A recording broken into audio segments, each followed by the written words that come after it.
प्रधानमंत्री कह रहे हैं कि तीखे सवाल पूछिए, धारदार सवाल पूछिए, लेकिन हंगामा क्यों, ये समझ नहीं आया। देखिए, वो कहते हैं कि आप धारदार सवाल पूछिए, तीखे सवाल पूछे। हम तो ज़मीन से जुड़े हुए प्रश्न पूछना चाहते हैं।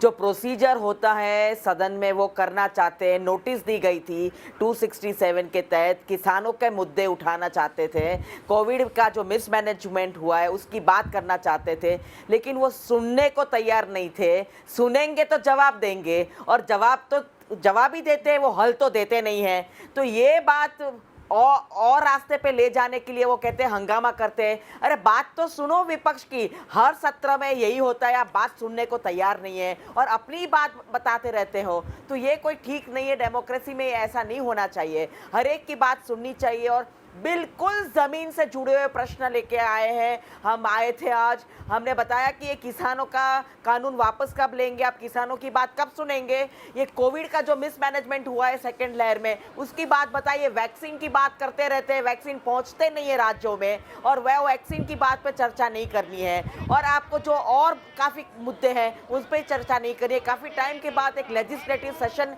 शुरू हुआ है, पर सुनने को तैयार नहीं है।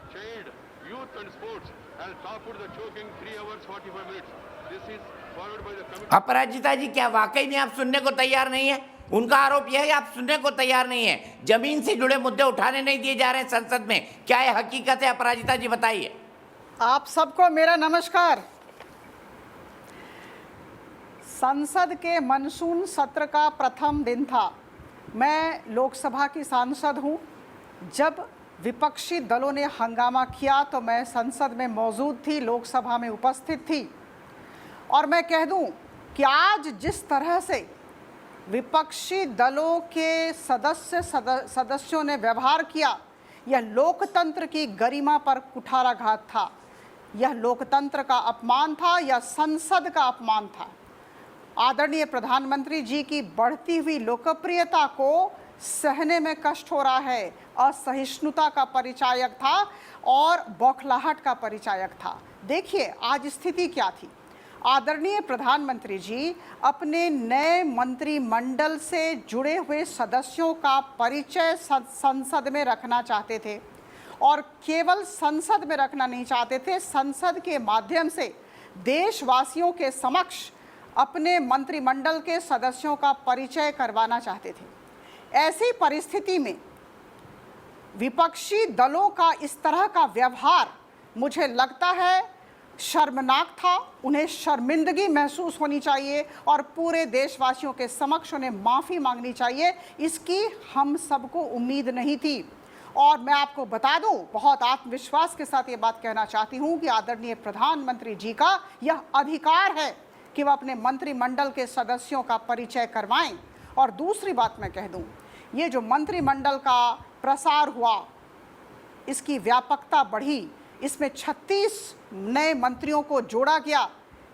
ये ग्रामीण क्षेत्रों से आते हैं, महिलाएं हैं, दलित वर्ग से आने वाले लोग हैं, वनवासी लोग हैं। तो आप चिंता करें, कल्पना करें, अगर हम टेबल थपथपाकर उनका उत्साहवर्धन करते तो कितना अच्छा होता, कितनी हौसला अफजाई होती। और मुझे लगता है यह हम सब का मिलित कर्तव्य था। लेकिन विपक्षी दल आलोचना करना नहीं चाहती है, बिंदुवार आलोचना करना नहीं चाहती है, किसी भी विषय पर तथ्य और तर्क के साथ खड़ी नहीं आती है। देखिए, कौन से देश का ऐसा प्रधानमंत्री होगा जो सबके समक्ष साहस के साथ खड़े होकर कहे कि हम किसी भी तरह के प्रश्न का जवाब देने के लिए तैयार हैं। आप कोरोना के संबंध में बातचीत करें, आप पेट्रोल और डीजल की कीमत के विषय में बातचीत करें, आप अर्थव्यवस्था के बारे में बातचीत करें, आप किसानों के विषय में बातचीत करें, हम हर तरह के जवाब के साथ तैयार हैं। यह सरकार संवेदनशील है और यह सरकार पारदर्शी है।